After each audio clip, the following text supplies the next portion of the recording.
আমার নবী পাকের একজন সাহাবা হযরত সাঈদ বিন মুআল্লা রাদিয়াল্লাহু তাআলা আনহু, তিনি আমার নবী পাক সাল্লাল্লাহু আলাইহি ওয়াসাল্লাম আল্লাহ নবী এক তারিখে হযরত সাঈদ বিন মুআল্লাকে ডাক দিলেন।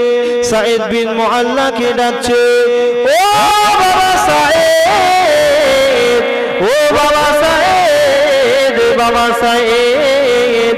আল্লাহ নবীর ডাকে সাঈদ কোনো জবাব দিলেন না। আল্লাহ নবীর ডাকে সাঈদ কোনো উত্তর দিলেন না। আল্লাহ নবী একবার নয়, দুবার নয়, তিনবার ডাক দিলেন। কবার? তিনবার ডাক দিলেন। একবার ডাকেননি, দুবার ডাকেননি, তিনবার ডাকলেন, বাবা সাঈদ। আল্লাহ নবীর একজন মস্ত বড় সাহাবা। সাঈদ কোনো জবাব দিলেন না। কিছুক্ষণ পর হযরতে সাঈদ বিন মুআল্লা রাদিয়াল্লাহু তাআলা আনহু তিনি এসে আল্লাহ নবীর সালামের জবাবখানা দিলেন, আল্লাহ নবীর ডাকের জবাব দিলেন। আল্লাহ নবী বললেন, সাঈদ তুমি কি করছিলে? বললে, হুজুর আমি এমন একটা ইবাদতে ছিলাম যে ইবাদত থাকা অবস্থায় কারোর ডাকে সাড়া দেওয়া চলে না। আমি নামাজরত অবস্থায় ছিলাম। কি রত? নামাজ রত অবস্থায় ছিলাম। ইয়া রাসূলুল্লাহ, ওই জন্য আপনার ডাকে আমি সাড়া দিতে পারিনি, আপনার ডাকে সাড়া দিতে পারিনি। চিন্তা করুন, আমি নামাজরত অবস্থায় ছিলাম।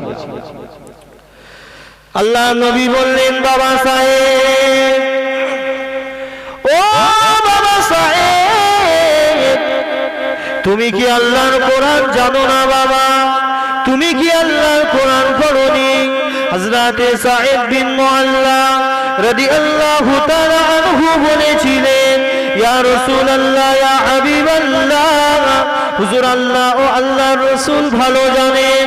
ওই সময় হযরতে আমার নবী পাক সাঈদকে বলতে লাগলেন, ও বাবা সাঈদ, পৃথিবীর জমিনে মানুষ আছে, তারা মানুষ, আমি নবীও মানুষ, তারাও মানুষ, আমি নবীও মানুষ, তাদেরও কথা আছে, আমি নবীও কথা বলি। আমার কথা বলা পৃথিবীর মানুষের কথা বলা এক না আলাদা? আপনাদেরকে জিজ্ঞাসা করছি, আমিও কথা বলবো, নবী পাকও কথা বলবে, এই কথা বলাটা এক না আলাদা? আলাদা। হযরতে সাঈদ বিন মুআল্লাকে বলতে লাগলেন, ও বাবা সাঈদ, তুমি কি আল্লাহর কোরআন জানো না বাবা? আল্লাহ নবী যখন ডাক দেবেন, তুমি যে কাজেই থাকো না কেন বাবা, তুমি যে কাজে রত অবস্থায় থাকো না কেন, তোমার ওই কাজকে ফেলে দিয়ে, এমন কি যদি তুমি নামাজরত অবস্থায় থাকো না কেন, তোমার ওই নামাজকে বাবা ছেড়ে দিতে হবে। যেহেতু নবী ডাক দিয়েছে, আমার আল্লাহ পাক আমাকে এতটা সম্মান দিয়েছে, এতটা ইজ্জত দিয়েছে বাবা, আমি যদি ডাক দিই, তোমার ওই নামাজকে ছেড়ে দিতে হবে। ওই নামাজকে ছেড়ে দিয়ে আমি নবী আমার ডাকে সাড়া দিতে হবে। জোরে বলুন সুবহানাল্লাহ। আমি শুধু বোঝাতে চাইলাম আমার নবীর সম্মান কতটা, আমার নবীর ইজ্জত কতটা। আমার নবী পাক ডাক দিলে, নামাজে দাঁড়ালেও ওই নামাজকে ছেড়ে দিয়ে আমার নবীর ডাকে সাড়া দিতে হবে, আমার নবীর ডাকে উত্তর দিতে হবে। সাঈদকে বলতে লাগলেন, ও বাবা সাঈদ, তুমি যে নামাজটা পেয়েছো বাবা, ওই নামাজটা আমি নবী আমার জন্যই পেয়েছো। কারণটা হলো ওই নামাজটা আমি নবী আমার জন্য। বাবা সাহেব, তুমি যে নামাজটা পড়ছো, এই নামাজটা আমি নবী আমার জন্য পেয়েছি। আর আল্লাহ আমাকে এতটা ভালোবাসে, এতটা মহব্বত করে, এতটা পিয়ার করে, আমার আল্লাহ পাক আমাকে যে কাজেই যে হালাতেই তোমরা থাকো না কেন, আমি যদি ডাক দিই তোমাদের ওই হালাত ছেড়ে দিয়ে তোমরা আমার ডাকে সাড়া দিতে হবে। জোরে বলুন সুবহানাল্লাহ। কি ইজ্জত আল্লাহ পাক দিয়েছেন, চিন্তা করুন, চিন্তার বিষয়। আল্লাহ নবী শরীর মোবারক দিয়ে যে ঘামটা বার হতো, আপনারও শরীর দিয়ে ঘাম বার হয়, আল্লাহ নবী শরীর মোবারক দিয়েও ঘাম বার হতো। আপনার শরীর মোবারক দিয়ে যে ঘামটা বার হয় ওই ঘামটা দুর্গন্ধময় হয়, আর আল্লাহ নবী শরীর মোবারক দিয়ে যে ঘামটা বার হতো ওই ঘামটা এতটা সুগন্ধি, সাহাবা হুজুররা বলতে থাকে আল্লাহ নবীর গায়ের ঘাম মোবারকটা এতটা সুগন্ধি, এতটা সুগন্ধি, মিশকে আম্বার বলে একটা আতর পাওয়া যায়, ওই মিশকে আম্বার আতর থেকেও আল্লাহ নবী নূরের গায়ের ঘাম মোবারকটা আরো বেশি সুগন্ধিময়।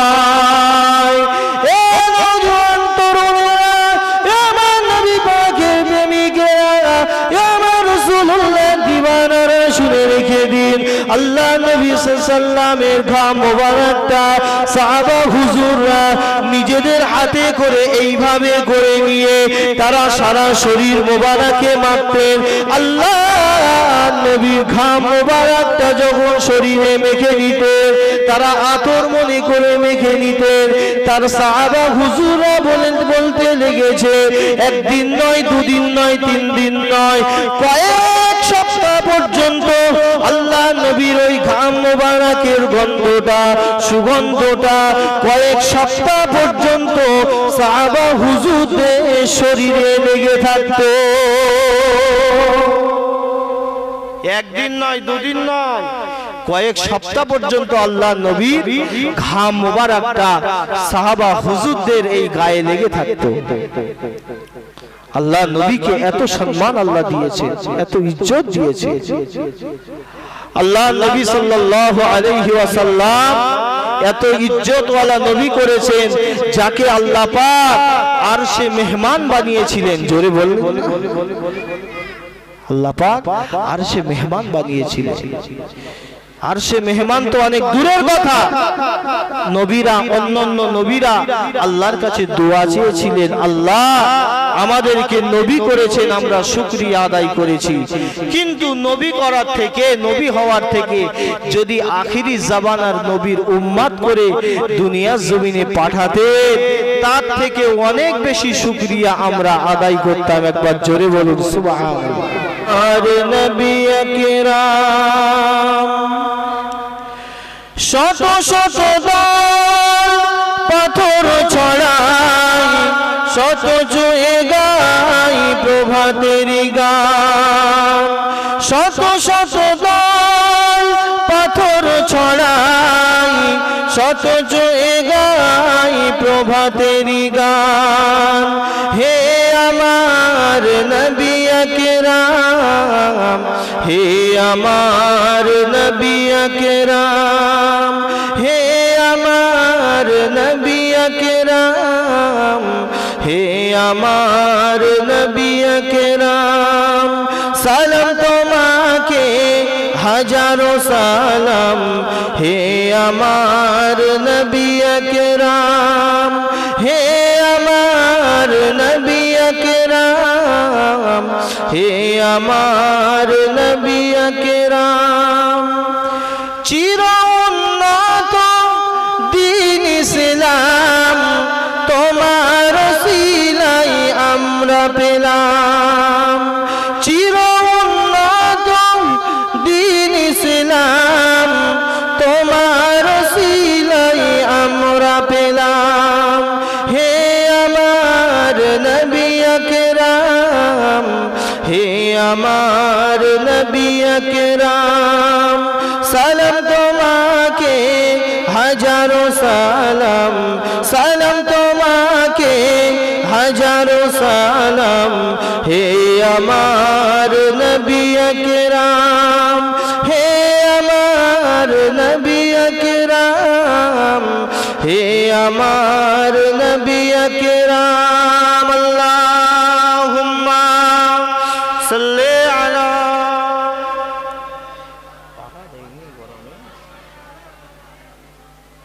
ওয়া আলা আলি সাইয়্যিদিনা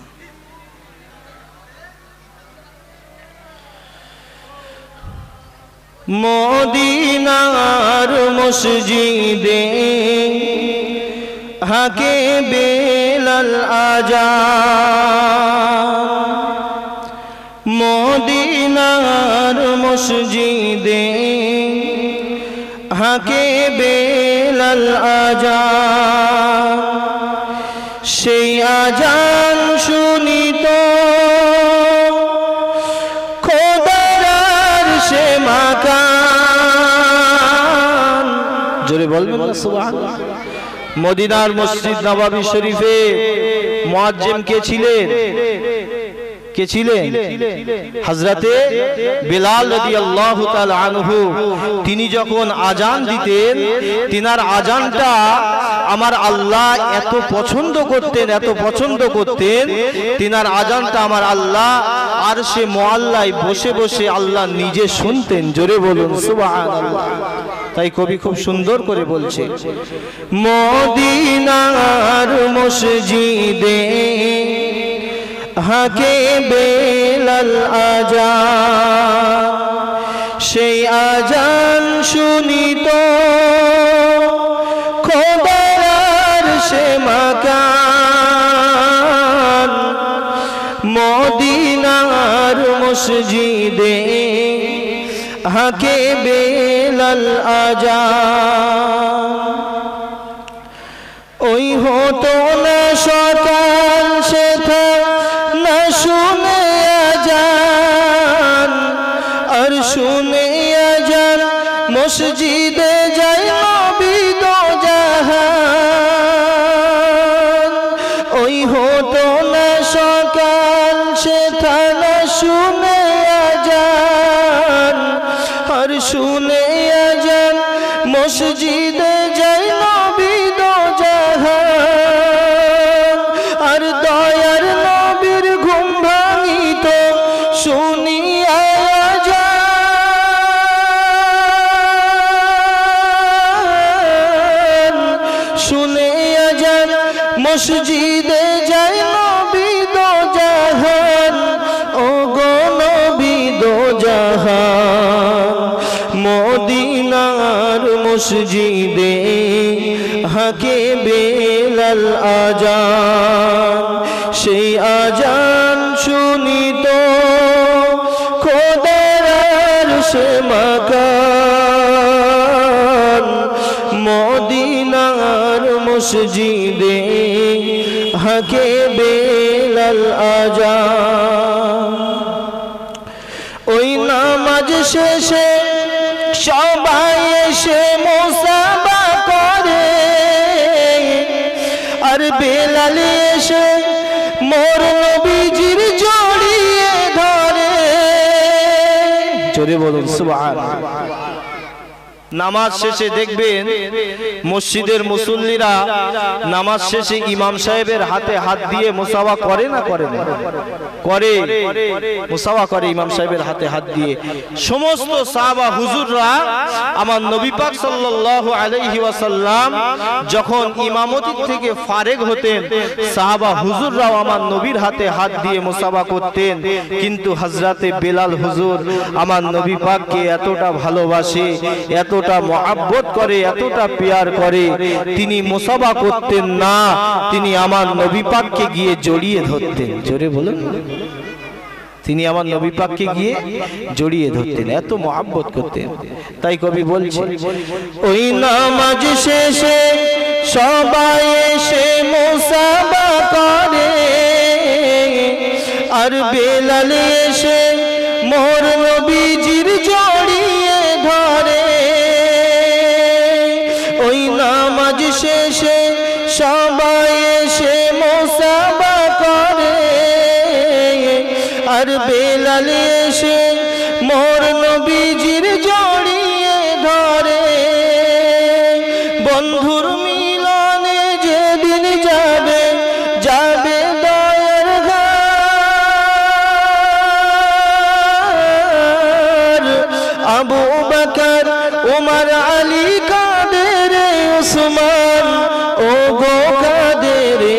উসমান মদিনার মসজিদে হাকে বেলাল আজান সেই আজান শুনিত খোদার আরশে মাকান মদিনার মসজিদে হাকে বেলাল আজান আল্লাহুম্মা সাল্লি আলা খুব মহব্বতে পড়ে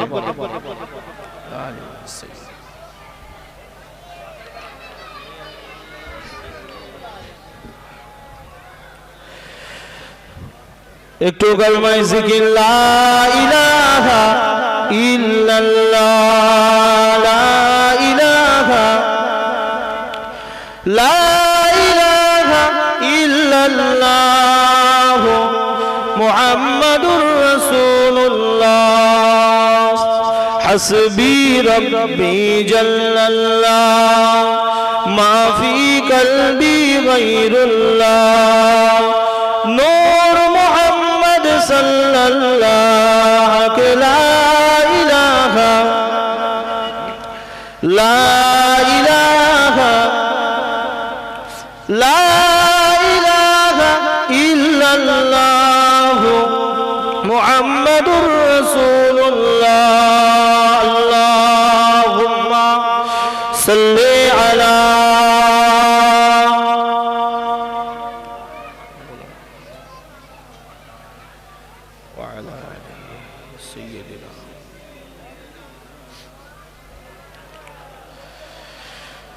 وقال الله تعالى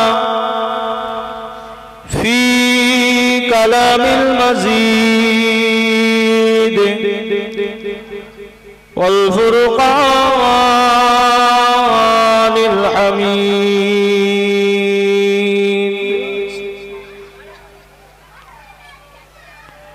لقد كان لكم في رسول الله أسوة حسنة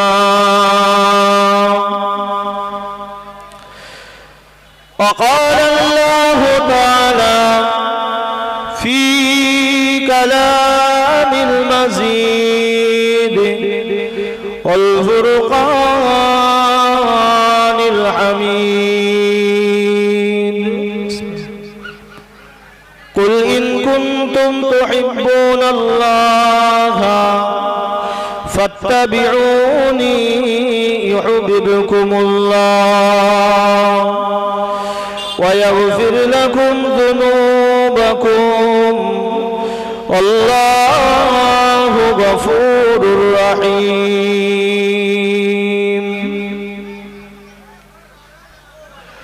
وقال النبي صلى الله عليه وسلم لا يؤمن أحدكم حتى أكون أحب إليه من والده وولده والناس أجمعين प्यारे हाजिरान मजलिस उपस्थित आमार दिनदार परहेजगार मोमेन मुत्ताकी अल्लाह वाला भाई एवं बाबाजीरा पर्दार अंतराले पर्दा निशिना धार्मिका मा एवं बोनेरा अल्लाह ताआलार नेयामत जिनि आमादेरके बड़ो भालोबेशे बड़ो मोहब्बत करे पृथिवीर समस्त काज थेके बाँचिए आमार अल्लाह पवित्र शाबान मासेर मतो एकटा बरकतपूर्ण मासे आमादेरके जान्नातेर बागाने बसार मतो तौफिक अल्लाह दान करेछेन। सेई महियान गरियान रब्बुल आलामीनेर दरबारे आमरा सकले मिले शुक्रिया आदाय करी, सकले प्राण खुले उच्च आवाजे बोली आलहामदुलिल्लाह। तार परे परे जानाई লক্ষ কোটি দরুদ ও সালাম বর্ষিত হোক সেই নবী পাকের উপরে, যে নবীকে আল্লাহ কুল কায়নাতের নবী করে পাঠিয়েছিলেন, যে নবীকে আল্লাহ দয়ার সাগর করে পাঠিয়েছিলেন, যে নবীকে আল্লাহ রহমাতাল লিল আলামিন করে পাঠিয়েছিলেন, সেই নবী পাকের রওজা মুকদ্দাসে যেন লক্ষ কোটি দরুদ ও সালাম বর্ষিত হয়। সকলে বলুন সাল্লাল্লাহু আলাইহি ওয়াসাল্লাম। প্রিয় ভাইরা, মাশাআল্লাহ, আজকে এই গাংধুলাট গ্রামে আমার কিছু যুবক ভাইদের প্রচেষ্টায় এবং গ্রামবাসীর সহযোগিতায় এত সুন্দর একটা মাহফিল কায়েম করা হয়েছে। এই মাহফিলে যতগুলো মানুষ আমরা বসেছি, নিজেদেরকে আজকের দিনে ভাগ্যবান বলে মনে করছি। এই কারণে, কারণ আল্লাহর নবী জানিয়েছে এই মাহফিলটা হচ্ছে আজকের দিনের জন্য জান্নাতের বাগান। জোরে বলো। আমি আপনি কোথায় বসে আছি? জান্নাতের বাগানে বসে আছি। একটা কথা বোঝেন, জান্নাতের বাগানে আল্লাহ সহজে কাউকে বসায় না। জান্নাতের বাগানে আল্লাহ পাক ঠিক যাদেরকে ভালোবাসেন, যাদেরকে মহব্বত করেন, যাদেরকে পিয়ার করেন, আল্লাহ তাদেরকেই এনে এই জান্নাতের বাগানে বসান। আজকে গ্রামে কি এই কজন মানুষ? মোটেই না। কারণ এই গ্রামে বহু মানুষ আজকে মেলায় ঘুরছে, বহু মানুষ এদিকে ওদিকে দাঁড়িয়ে আছে, বহু মানুষ ছড়িয়ে ছিটিয়ে আছে, বহু মানুষ ঘরেতে আছে। সবার কপালে জান্নাত জোটে না ভাই। আপনারা যারা এখানে বসে আছেন, নিজেদেরকে আজকের দিনে ভাগ্যবান মনে করুন যে আল্লাহ আমার মতো গুনাহগার নাদানকে জান্নাতের বাগানে বসিয়েছে। জোরে বলুন সুবহানাল্লাহ। এই জান্নাতের বাগান, এটা আমি আপনি চাইলেও পাবো না। আল্লাহ আমাদেরকে ভালোবাসেন বলে বসিয়েছেন। এই জান্নাতের বাগান আমি শুধু মুখে বলছি না, আল্লাহর নবী সাহাবা হুজুরদেরকে বললেন, এই আমার সাহাবীরা, তোমরা কি জানো আখিরাতে যে জান্নাতটা আছে শুধুই কি ওই জান্নাত? সাহাবা হুজুররা বললেন, ইয়া রাসূলুল্লাহ, ইয়া হাবিবাল্লাহ, হুজুর আমরা তো তাই জানি। আল্লাহর নবী বললেন, না, দুনিয়ার জমিনে আরো দুটো জান্নাতের বাগান আছে। দুনিয়ার জমিনে আরো দুটো জান্নাতের বাগান আছে, যেখানে বসে আল্লাহ ও আল্লাহর রাসূলের কথা আলাপ আলোচনা করা হয়। ওই জায়গাটা আল্লাহ পাকের জান্নাতের বাগান। জোরে বলুন সুবহানাল্লাহ। আর মদিনার মসজিদ নববী শরীফে যে জায়গাটায় আমার নবী পাক নূরের কদমখানা দিয়ে ইমামতি করতেন, হুজুরের ইমামতির জায়গা হতে নিয়ে হুজুরের রওজা মুকদ্দাস পর্যন্ত আল্লাহ পাকের একটা জান্নাতের বাগান। জোরে বলেন সুবহানাল্লাহ। ওই জান্নাতের বাগান, ওটাকে বলা হয় রিয়াজুল জান্নাত। হাজী সাহেব যিনারা আছেন তারা জানবেন, রিয়াজুল জান্নাতে নামাজ পড়ার জন্য মানুষ দেওয়ানা হয়ে বসে থাকে। কখন একটু রিয়াজুল জান্নাতে নামাজ পড়ার সুযোগ পাবো? ওই রিয়াজুল জান্নাতে যদি কেউ 2 রাকাত নামাজ পড়তে পারে, তার জীবনে যত গুনাহ আছে আমার আল্লাহ সব গুনাহগুলোকে মাফ করে দেয়। জোরে বলুন সুবহানাল্লাহ। আজকে আমি আপনি বসেছি এই মাহফিলে বসে, এই মাহফিলের গুরুত্ব বোঝেন। এই মাহফিলের অনেক গুরুত্ব আছে। মুসলমান ঘরে ছেলে মেয়েরা, আব্বারা, তরুণেরা, এ নবী পাকের প্রেমিকেরা, এ আমার রাসূলুল্লাহ দিওয়ানারা, শুনে রেখে দিন এই মাহফিলের গুরুত্ব কতখানি। এই মাহফিলে যদি আপনি বসেন, এই মাহফিলে যদি আপনি শুধুমাত্র এসে বসেন, কোনো কিছু বলতে হবে না, শুধুমাত্র এই মাহফিলে এসে আলোচনা শুনবেন, আপনার জীবনে যত সাগীরা গুনাহ আছে, অর্থাৎ ছোট ছোট গুনাহ আছে, এই ছোট ছোট গুনাহ কি আমি আপনি চলতে ফিরতে আল্লাহর জমিনে চলতে ফিরতে ছোট ছোট গুনাহ আমাদের দ্বারা অগণিত হয়ে যায়। ওই গুনাহগুলোকে আমার আল্লাহ পাক এই মাহফিলে বসার ওসিলায় মাফ করে দেয়। জোরে বললেন না সুবহানাল্লাহ? একবার সুবহানাল্লাহ বললে আসমান ও জমিনের এই যে মাঝখানটা আছে, এই মাঝখানটা আল্লাহ পুরো সওয়াবে ভরিয়ে দেয়। একবার চিল্লে বলে। আল্লাহ পাক আমাদেরকে এমন একটা মাহফিলে বসিয়েছে, আবারও বলছি নিজেদেরকে ভাগ্যবান মনে করো। হে নওজোয়ান তরুণেরা, হে আমার নবী পাকের প্রেমিকেরা, হে আমার রাসূলুল্লাহ দিওয়ানারা, শুনে রেখে দিন, শুধু তাই নয়, এই মাহফিলে যদি আপনি এসে বসেন, এই মাহফিলে এসে শুধু বসবেন না, একটা বার খালেস নিয়তে একটিবার যদি তওবা শরীফ করতে পারেন, একটিবার নিজেদের গুনার দিকে খেয়াল করে একটিবার যদি আপনি তওবা করে নিতে পারেন, আমার আপনার জীবনে যত কবিরা গুনাহ আছে, অর্থাৎ বড় বড় গুনাহ আছে, আমার আল্লাহ পাক বড় মেহেরবান, বড় দয়াময়, আমার আল্লাহ পাক ওই গুনাহগুলোকে এই মাহফিলে বসার ওসিলায় মাফ করে দেন। জোরে বলেন সুবহানাল্লাহ। এই মাহফিলে বসার ওসিলায় মাফ করে দেন। তাহলে আজকে আমরা যারা এখানে বসছি, যা ঘোরাফেরা করছি, আমরা কি সব নিষ্পাপ বলে মনে হয়? কেউ বলতে পারবেন আমরা নিষ্পাপ? আমরা কিন্তু কেউ নিষ্পাপ নয়। গোনা গোনা গোনা গোনার পাহাড় হয়ে গেছে, আপনি খবর রাখেন না। আল্লাহ নবী বলেছে আখিরি জামানায় আমার গুনাহগার উম্মতি সকালবেলা থাকবে মুমিন, সন্ধ্যাবেলা এমন এমন কথা বলবে, ছোট ছোট কথা বলবে, ওই কথা বলার দরুন সে কুফরি করে কাফের হয়ে যাবে, সে নিজেও জানতে পারবে না।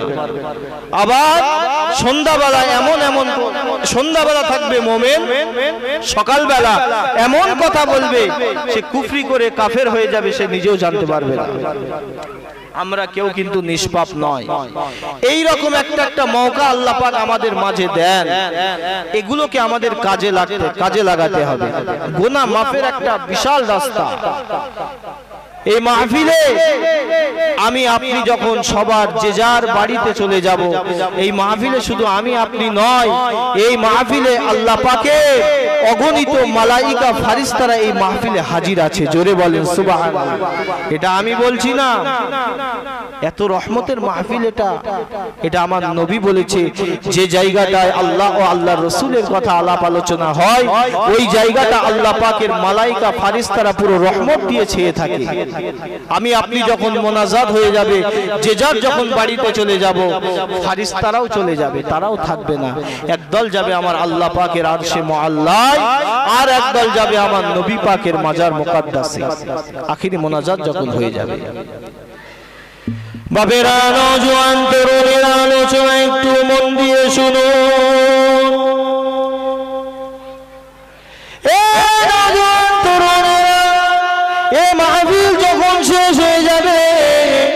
আল্লাহ পাকের মালাইকা ফারিস্তারা তারা একটা দল যাবে আমার আল্লাহ পাকের আরশে মুআল্লায়। কেন যাবে? আমার আল্লাহ পাকের কাছে যখন যাবে, আমার আল্লাহ পাক জিজ্ঞাসা করবে, এ আমার মালাইকা ফারিস্তারে, তোমরা কোথায় গিয়েছিলে? তোমাদের তো আমি আল্লাহ অনেকক্ষণ দেখি না, তোমরা কোথায় গিয়েছিলে? আল্লাহ পাকের মালাইকা ফারিস্তারা বলতে থাকবে, ও রব্বুল আলামিন আল্লাহ, আমরা অন্য কোথাও যাইনি, আমরা অমুক গ্রামে, ওই গাঙ্গুলার গ্রামে আপনার কিছু সংখ্যক বান্দা বান্দি আপনার নামে তাজিম করছিল, আপনার নামে প্রশংসা করছিল, আপনার নামে তাজিম করছিল, আমরা ওখানে হাজির ছিলাম, আমরা ওখানে গিয়েছিলাম। আমার আল্লাহ পাক ওই মালাইকা ফারিস্তাদেরকে বলতে থাকবে, এ আমার মালাইকা ফারিস্তারে, আমি আল্লাহ যা বলছি শোনো। আমার ওই বান্দা বান্দি যারা ওই মাহফিলে বসেছিল, তারা কি আমি আল্লাহ আমাকে দেখেছে? ফারিস্তারা বলবে না, আল্লাহ আপনাকে দেখেনি। আমার নবীকে কি তারা দেখেছে? আমার আল্লাহ বলবে, ফারিস্তারা বলবে না, তারা আপনার নবীকেও দেখেনি, তারা আপনার জান্নাত দেখেনি, তারা আপনার জাহান্নাম দেখেনি, তারা কিছু না দেখে আপনাকে প্রভু বলে মেনে নিয়েছে, আপনাকে রব বলে মেনে নিয়েছে, আপনার হাবিবকে নবী বলে মেনে নিয়েছে।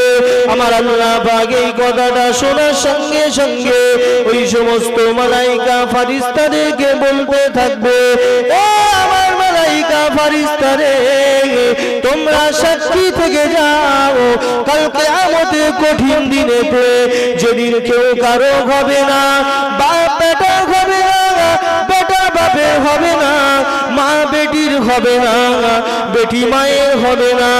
এই রকম কঠিন দিনেতে আমি আল্লাহ পাক আমার আরশের ছায়া তাদেরকে দান করব। এই রকম কঠিন দিনেতে, কঠিন সময়েতে আমি আল্লাহ আমার আরশের ছায়া আমার ওই সমস্ত বান্দা বান্দিকে দান করব। আর একদল কোথায় যাবে?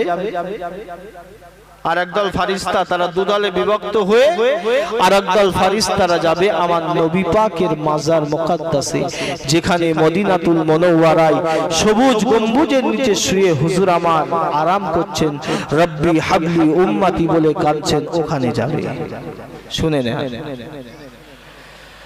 আল্লাহ পাকের মালাইকা ফারিস্তারা আমার নবী পাকের মাজার শরীফে চলে যাবে।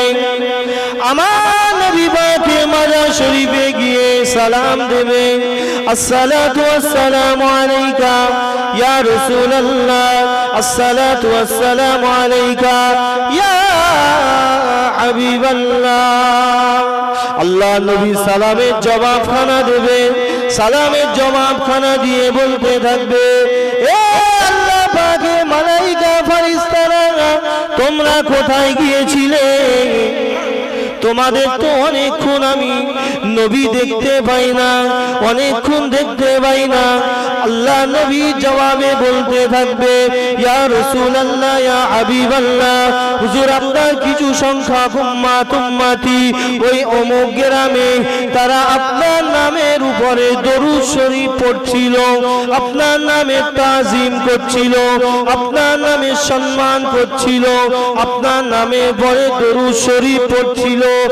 এই কথাটা শোনার সঙ্গে সঙ্গে আমার আপনার নবী, নূর নবী, দয়ান নবী, হাবিবুল্লাহ নবী জনাবে মুহাম্মদুর রাসূলুল্লাহ সাল্লাল্লাহু আলাইহি ওয়াসাল্লাম রওজা মুবারক থেকে মুচকে মুচকে হাসতে থাকবে। শুধু তাই নয়, আল্লাহ নবী আরো জানিয়ে দেবে, আল্লাহ পাকের মালাইকা ফারিস্তারে, তোমরা সাক্ষী থেকে যাও কাল কিয়ামতের কঠিন দিনেতে, কঠিন সময়েতে আমার ওই সমস্ত উম্মতিকে সাথে করে নিয়ে আমার আল্লাহ পাকের দয়ার জান্নাতে নিয়ে যাব। এটা কার ওয়াদা? এটা কার ওয়াদা? আমার নবীর। বিশ্বাস হচ্ছে না? বিশ্বাস হয় না? আমার নবীর ওয়াদা। আল্লাহ নবীর, আল্লাহর কোরআন ও আল্লাহর নবীর হাদিসের 1 ইঞ্চি পরিমাণ যদি নিয়ত আমার আপনার অন্তরে থেকে যায় যে এটা না হলে ওটা ভালো হতো, আপনি সঙ্গে সঙ্গে বেঈমান হয়ে যাবেন, আপনার আমল সব বরবাদ হয়ে যাবে, একটা আমল কাজে আসবে। আমি কোরআন শরীফের একটা আয়াত তিলাওয়াত করেছি, বিসমিল্লাহির রহমানির রহিম, লাকাদ কানা লাকুম ফি রাসূলিল্লাহি উসওয়াতুন হাসানা। আমার আল্লাহ বললেন, আমি আমার নবীকে তোমাদের কাছে পাঠিয়েছি উত্তম চরিত্রের আদর্শবান করে। জোরে বলুন সুবহানাল্লাহ। আল্লাহ নবী বললেন, আমি আমার নবীকে তোমাদের কাছে পাঠিয়েছি উত্তম চরিত্রের আদর্শবান করে। আমার রাসূলুল্লাহর চরিত্র কেমন ছিল, আখলাক কেমন ছিল, আলোচনার দিকে মন দেন। খুব অল্প সময় আপনাদের মাঝে আছে। আমার রাসূলুল্লাহর আখলাক কেমন ছিল, চরিত্র কেমন ছিল। মুসলমান ঘরে ছেলে মেয়েরা, আব্বারা, তরুণেরা, এ নবী পাকের প্রেমিকেরা, আমার রাসূলুল্লাহ দিওয়ানারা, শুনে রেখে দিন আল্লাহ নবীর চরিত্র কেমন ছিল, আল্লাহ নবীর আখলাক কেমন ছিল। আল্লাহ নবীর চরিত্র দেখে, আল্লাহ নবীর আখলাক দেখে, আল্লাহ নবীর আদর্শ দেখে অন্য অন্য গায়ের কম মুসলিমরা আল্লাহ নবীর নূরের হাতে হাত দিয়ে ঈমানের কলমা পড়ে মুসলমান হয়ে যেতেন। জোরে বলুন সুবহানাল্লাহ।